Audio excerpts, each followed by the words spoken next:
बिस्मिल्लाहिर्रहमानिर्रहीम। अस्सलाम वालेकुम नाज़रीन, आप देख रहे हैं प्रोग्राम हकीकत ये है और मैं हूं फरियाल वकार। नाज़रीन, भारत का दोहरा मयार और भारत की जारहियत को पाकिस्तान मुसलसल दुनिया के सामने लाने की कोशिश करता रहा, लेकिन जब तक के वो कहते हैं ना कि खुद पे जो है वो वक्त ना आए, तब तक लोग दूसरे की तकलीफ को समझते नहीं है, ना ही दूसरे की बात को मानते हैं। अब सिचुएशन ये है कि अमेरिका और कनाडा जैसे बड़े ममालिक भारत के इस दोहरे मयार और भारत की जारहियत का शिकार जब होने लगे हैं, जब उनकी अपने ममालिक के अंदर जो है वो जो जुल्म सितम है भारत का, वो शुरू होने लगा है, तेजी से बढ़ने लगा है। तो अब जो है वो इस चीज के ऊपर आवाज भी उठा रहे हैं और भारत से शिकायत भी कर रहे हैं। कनाडा ने जब ये गिला शिकवा पहुंचाया और इसके ऊपर एक्शन लेने की कोशिश की, तो भारत ने नाराजगी का इजहार करते हुए वहां से अपने सारे सफीर खत्म कर दिए और यानी कि टोटली जो सफारती रिलेशन थे कनाडा के और भारत के, वो खत्म हो गए। लेकिन अब रिसेंटली एक जो तंजीम है अमेरिका के अंदर, सिख फॉर जस्टिस, उसके सरबरा गिरतोनत सिंह, उनके ऊपर एक कत्ल जो है वो अटेम्प्ट किया गया, उनके ऊपर मर्डर अटेम्प्ट करने की जो कोशिश हुई नाकाम हुई। तो फिर इसके ऊपर जब अमेरिका ने आवाज उठाई तो इंडिया ने उसको बड़ी अच्छी तरह से एड्रेस किया। मेरे साथ इस वक्त फैसल अजीज भट्ट साहब मौजूद हैं और उनको हम अब शो पे प्रोग्राम में वेलकम करेंगे। अस्सलाम वालेकुम। वालेकुम अस्सलाम।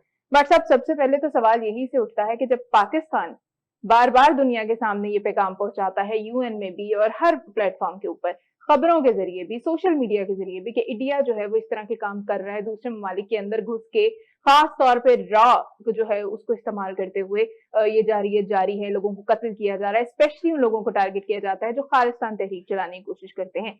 पाकिस्तान के अंदर भी ये सब कुछ चल रहा है। तब तो किसी ने हमारी बात मानी नहीं, ना ही सुनी। अब जो अमेरिका और कनाडा है, अब उन्हें यकीन आने लगा है। बिस्मिल्लाहिर्रहमानिर्रहीम। बड़ा अच्छा पॉइंट आपने आज उठाया है। पाकिस्तान बद से बदनाम बुरा वाला हिसाब है। जी। पाकिस्तान के हवाले से भारत एक प्रोपेगेंडा शुरू करता है और फिर वो पूरी दुनिया में फैल जाता है। जी। और वो महज प्रोपेगेंडा होता है। जी। अभी मैं आपको ऐसा घिनौना चेहरा दिखाऊंगा भारत का, उनके सफारतकारों का, उनकी इंटेलिजेंस एजेंसी रा जो है वो बुरी तरह बेनकाब हो चुका है। अब रा के डीजी हैं स्मिथ गोयल। अच्छा। स्मिथ गोयल जो हैं ये रा के इस वक्त सिटिंग डीजी हैं। ठीक है। और इनका और अजीत डोल ये नेशनल सिक्योरिटी एडवाइजर हैं। ठीक है। अमेरिका के नहीं, इंडियन गवर्नमेंट। अच्छा, उनके नेशनल सिक्योरिटी एडवाइजर अजीत डोल जो हैं ये पहले दहशतगर्द सरगर्मियों में मुलविस भी रहे हैं। ठीक है। ये जासूसी के लिए भी काम करते रहे हैं। ये स्मिथ गोयल जो हैं, इनका बहरहाल प्रोफाइल बाद में डिस्कस करेंगे। ठीक है। इनके और इन दोनों साहबान के अमेरिका ने हुक्मनामा तलबी जारी कर दिया है। कि आके पेश हों और बताएं कि अमेरिका में ये जो दहशतगर्दी का नाकाम मंसूबा था, जो टारगेट किलिंग का, जिसका गरतौन सिंह की, तो इसका जो कत्ल में इनको नाकामी हुई, कि इसका आके अच्छा, ये आपको पता है ये सारा नेटवर्क पकड़ा गया। देन अमेरिकन होम ऑफिस ने इनके वारंट जारी किए या इनको तलब किया। अच्छा, ठीक है। अब ये इतना डिटेल चीज है, इतनी डिटेल चीज है कि भारत का चेहरा आपको दिखाने के लिए एक प्रोग्राम नहीं, मेरे ख्याल कोई 100 प्रोग्राम करने पड़ेंगे। और खास तौर पे जब से नरेंद्र मोदी ने इक्तदार संभाला है, उस वक्त से ये दहशतगर्दी बड़े अरूज पे चली गई है। बट साहब, आप इस पे हम बात करेंगे, लेकिन आप बताते होते हैं कि मोदी साहब का ज़हन ही कुछ ग्रूमिंग इस तरह से हुई है, उनकी एक तरबियत ही ऐसे इदारे में हुई है जहां दहशतगर्दी शायद सिखाई जाती थी। जी, मैं ऐसा कहता हूँ, ये आरएसएस के रुकन है। अच्छा, मोदी साहब पहले ये समझे, आरएसएस एक ऐसी जमात है इंडिया की जिसे उर्फे आम में दहशतगर्द जमात कहा जा सकता है। अच्छा। कहा जा सकता नहीं, कहना चाहिए। ठीक है। ये वो दहशतगर्द जमात है जिसने ना कभी हक़ आजादी में कोई जद्दोजहद की, ना कभी कोई नारा बुलंद किया, और ना ही इन्होंने कोई बरतानवी राज के खिलाफ कोई मतलब बयान दिया या कोई एक्टिविटी की या हड़ताल की या स्ट्राइक की। फिर भी ये दावेदार हैं कि इंडिया इनका है। अच्छा। अब सबसे बड़ा जो बात मैं करने जा रहा हूं, आरएसएस के एक मुतहर्रिक कारकुन ने इंडिया के एक अजीम लीडर का कत्ल भी किया। ठीक। उनका नाम था महात्मा गांधी, अच्छा। जिन्होंने बरतानवी राज के खात्मे के लिए अपनी नस्लें खत्म करा दी। बिल्कुल। ठीक है जी। उनको कत्ल जो है वो ये पता नहीं आप नाजरीन को अंदाजा होगा, हिस्ट्री के तालिब इल्म है सारे, जी। या बल्कि सीनियर हैं, मैं तो तालिब इल्म हूँ। हम्म। महात्मा गांधी को कत्ल करने वाला आरएसएस का मुतहरिक कारकुन था। ओके। इसका मतलब ये कि उनका इंडिया से दावा कोई बनता नहीं है। खुदा ना खास्ता मतलब अल्लाह ना करे हमारे बानी जो कायदे आजम थे पाकिस्तान को वजूद में लाने वाले, उनको कोई ऐसी जमात का रुकन या कोई ऐसा ग्रोह उनको कोई नुकसान पहुंचाने की कोशिश करता तो हम ये समझते कि वो पाकिस्तान के खिलाफ है, ना सिर्फ के कायदे आजम। अब फिर भी आरएसएस को बहुत ज्यादा जो है वो मकबूलियत मिली।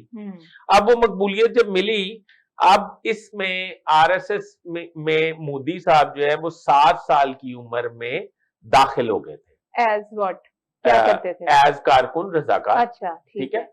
7 साल की। मोदी साहब के वालिद जो हैं, मोदी साहब का बैकग्राउंड जो है वो एक गरीब घराने से, मध्यस्थ तबके से है, मेहनत मजदूरी करके अपना पेट पालते थे, इसमें कोई बुरी बात नहीं। वो चाय वाला टर्म, वो चाय वाला मोदी नहीं था, चाय वाला। अच्छा। मोदी के वालिद जो है वो स्टेशन पे चाय बेचते थे, मोदी जो है आगे वेटर थे और वो सर्व करता था। ठीक हो गया। अच्छा, अब ठीक है, मुझे इस पे कोई इतराज नहीं है, बल्कि ये बैकग्राउंड अगर मेरा होता तो मैं फखर से बताता। अब मेरा ख्याल है कि मोदी को भी इस पे कोई इतराज नहीं होगा।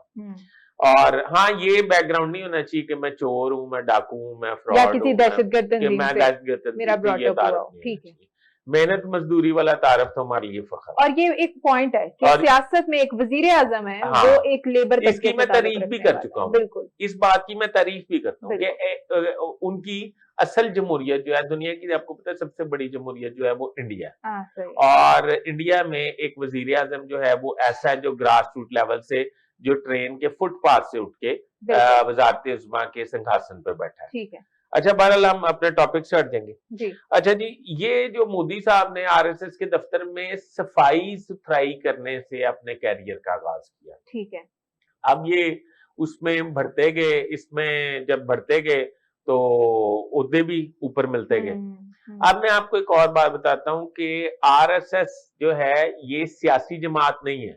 अच्छा, फिर क्या? और ना ही इनका सियासत से कोई ताल्लुक है। ठीक है। आरएसएस ने जब अपनी कार्रवाइयों की वजह से समझ लें, या अपनी दहशतगर्दी या लोगों के खिलाफ टारगेट किलिंग की वजह से, या समझ लें मुसलमानों के खिलाफ जलाओ घिराव की वजह से, इसमें गुजरात में भी एक बहुत बड़ा सानिया हुआ है, इस पर दोबारा आते हैं, तो कार्रवाइयां की तो आरएसएस की मेंबरशिप या बर्थ जो है वो बढ़ती चली गई। अच्छा। आरएसएस के सरबराह उस वक्त के जो थे, उन्होंने सोचा कि अब हमें सियासत में भी हिस्सा लेना चाहिए। ठीक है।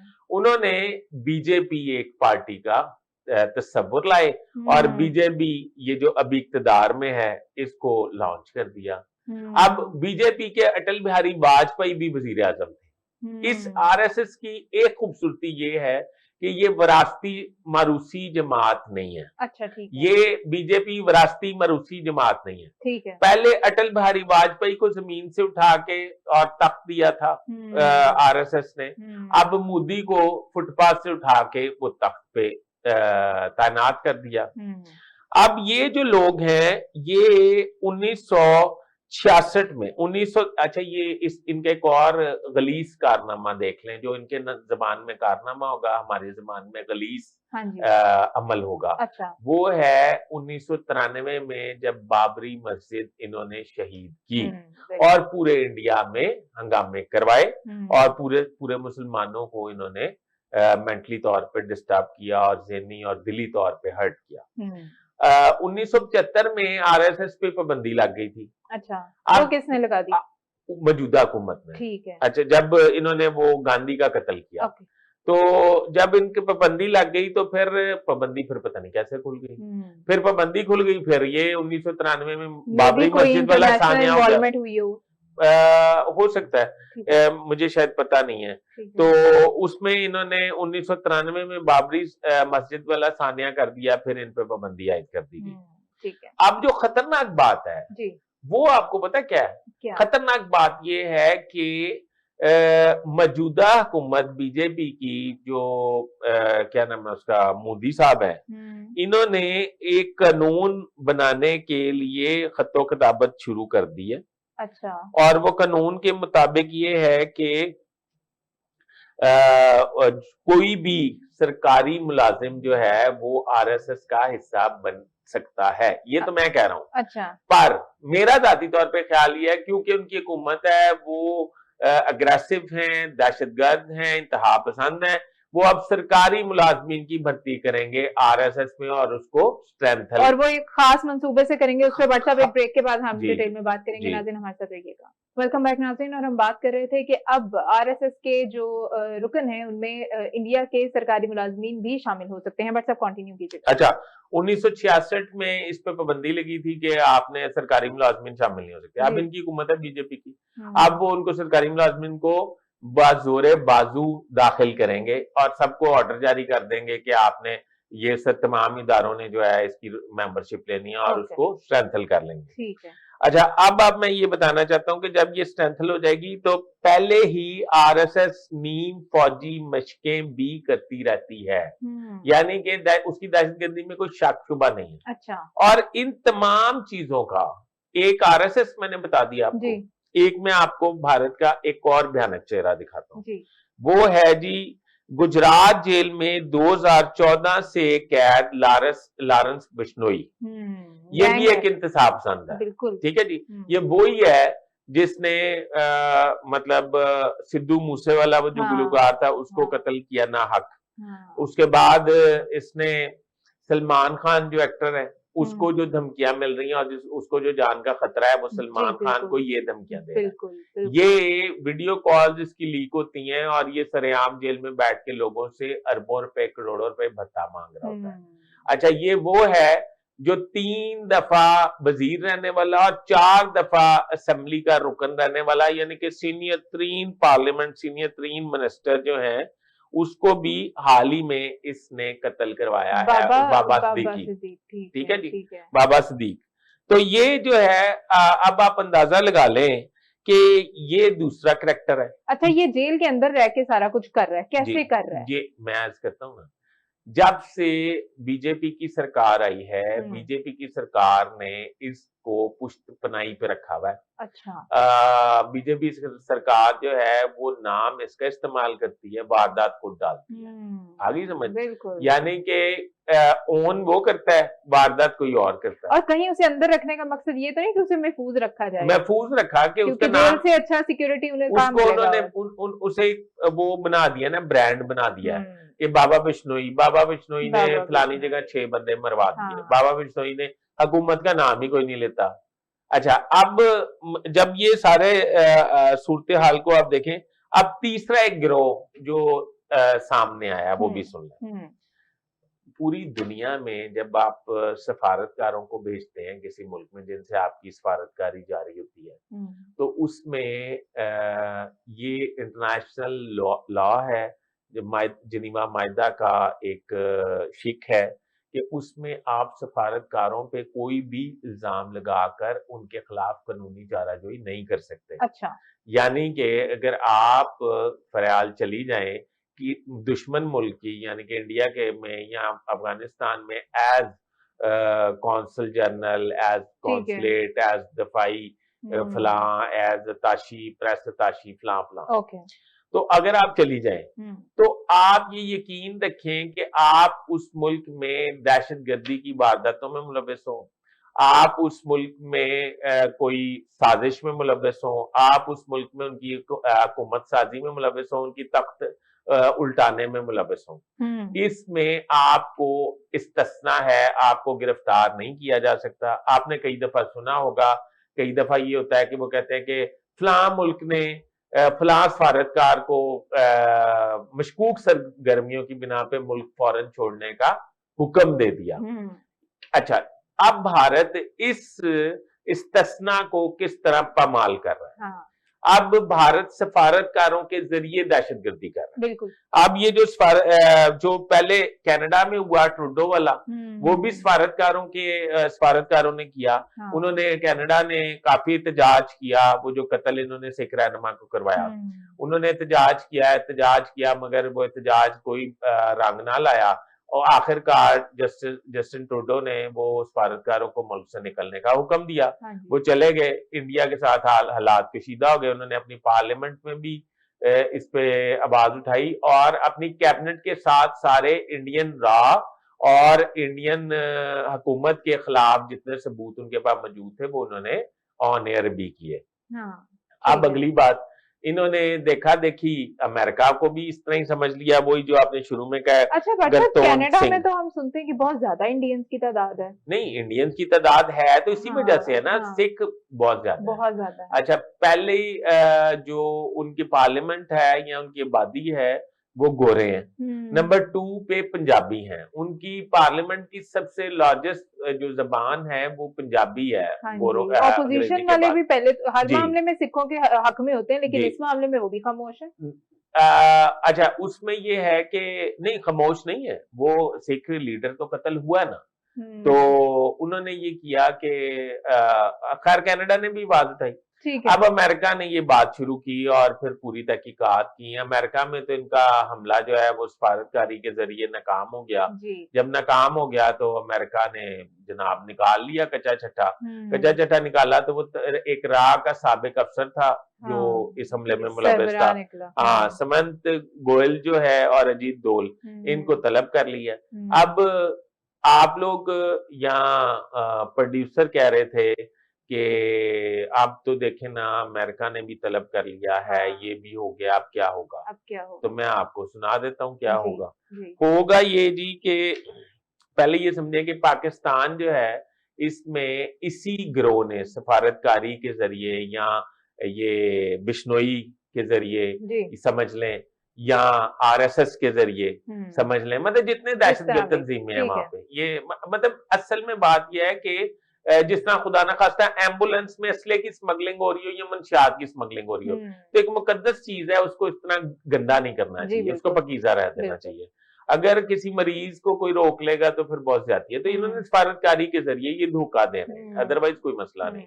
अच्छा, अब जो इन्होंने पाकिस्तान में 22 टारगेट किलिंग की है, पाकिस्तान ने दुनिया को इनका घिनौना चेहरा दिखाने की बहुत कोशिश की, दुनिया खामोश रही।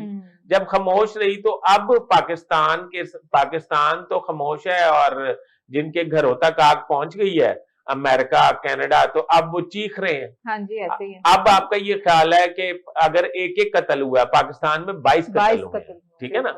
अब आप ब्रेक पे तो नहीं जाना? नहीं, अभी नहीं। अच्छा, 22 कत्ल हुए। अब उनका ये ख्याल है कि पाकिस्तान जो है, पाकिस्तान आप देख रहा है कि इनको बड़ी देर से आई, वो क्या कहते हैं, बड़ी देर कर दी आपने, मेहरबान आते। हाँ, अब मैं ये समझता हूँ, आप लोग ये समझ रहे थे प्रोग्राम शुरू होने से पहले कि अब तो बहुत बड़ा मसला हो जाएगा, और अब जो है आरएसएस को और मोदी हुकूमत को, तो क्योंकि अमेरिका में ऑलरेडी हमने आपसे सुना कि मोदी के खिलाफ कुछ पर्चे वगैरह, एफआईआर वगैरह भी लॉन्च हुई हुई है, तो उनका क्या इससे कुछ बनेगा असर? मैं अर्ज करता हूँ ना, मोदी चीफ मिनिस्टर थे गुजरात के और मनमोहन सिंह प्राइम मिनिस्टर थे, कांग्रेस की हुकूमत थी। तो मोदी ने गुजरात में आरएसएस की सरपरस्ती करते हुए, क्योंकि खुद भी आरएसएस से थे, सरपरस्ती करते हुए गुजरात में जलाओ घराओ कराए, और उसमें 2000 से ज्यादा मुसलमान शहीद हो गए, उनके घर बार जला दिए गए, उनके बच्चों को मार दिया गया, तो उनके माल और दौलत जो है वो लूट लिया गया। उस पे पाकिस्तान नहीं, पूरी दुनिया ने आवाज उठाई, पाकिस्तान ने भी उठाई, मगर जाहिर बात है कुछ नहीं होना था, ना कुछ हुआ। अच्छा, उसके बाद क्या हुआ कि उन्होंने इसी डगर पे चलते हुए कोई 800 शायद वो थे ईसाई, उनको, इनके राम कुमार नाम था, मुझे नाम एग्जैक्ट याद नहीं है, पर राम करके कोई नाम था, इनके वजीर दाखिला थे मोदी के। इन्होंने पुलिस फोर्स के जरिए वो ईसाइयों को जबरदस्ती इस बात पे मजबूर किया बाय फोर्स कि वो हिंदुइज्म में दाखिल हो जाएं और फिर आरएसएस को ज्वाइन कर लें। उसकी खबर बाहर निकल गई। हाँ। वो जब ईसाइयों की स्टेक पे लगी चीजें तो यूएन जो है वो मुतहर्रिक हो गई। जब यूएन मुतहर्रिक हुई, इसको हम कंटिन्यू करेंगे, मजबूरी है हमारी, इस ब्रेक पे जाना बहुत जरूरी है। नाज़रीन हमारे साथ रहिएगा। वेलकम बैक नाज़रीन। और व्हाट्सएप जो है वो हमें बड़ी इंपॉर्टेंट जो इन्फॉर्मेशन है वो दे रहे थे कि क्रिश्चियनिटी के ऊपर जब बात आई तो यूएन में आप बता रहे थे कि कुछ इन्होंने यूएन ने जनाब तलब कर लिया मोदी को और उससे सवाल पूछा और मोदी ने उनको एज यूजुअल अकड़ के दिखा दिया। तो उन्होंने प्राइम मिनिस्टर ऑफ इंडिया को कॉल की जो मनमोहन सिंह थे। मनमोहन सिंह ने जब उन्हें कहा कि मोदी जो है उसका ताल्लुक बीजेपी से और मैं हूँ कांग्रेस से, तो इस वजह से शायद मैं उसका कुछ नहीं बिगाड़ सकूंगा और उधर भी सूबे इंडिपेंडेंट है। तो फिर उन्होंने यूएन ने मोदी को बार बार तलब किया और मोदी वहां नहीं गए। तो यूएन ने यूएन का जो ऑफिस हेडक्वार्टर है ना वो मैनहट्टन में, न्यूयॉर्क मैनहट्टन में वाक़ है। स्टेट न्यूयॉर्क और मैनहट्टन इलाके का नाम है। वहां पे वाक़या है, उसको एक थाना है उसके करीब police station, Manhattan police station. Manhattan police station में मोदी के खिलाफ एफआईआर दर्ज होगी और मोदी जो है वो अब वहां पे इश्तिहारी हैं। अच्छा। और मोदी के अमेरिका आने पे पाबंदी लग गई और मोदी को गिरफ्तार करने के लिए काम शुरू कर दिया गया। और मोदी जब प्राइम मिनिस्टर बन गए चीफ मिनिस्टर के बाद, तो वो फिर अमेरिका के दौरे पे जब गए तो उन्हें रेड कारपेट पे रिसीव किया गया।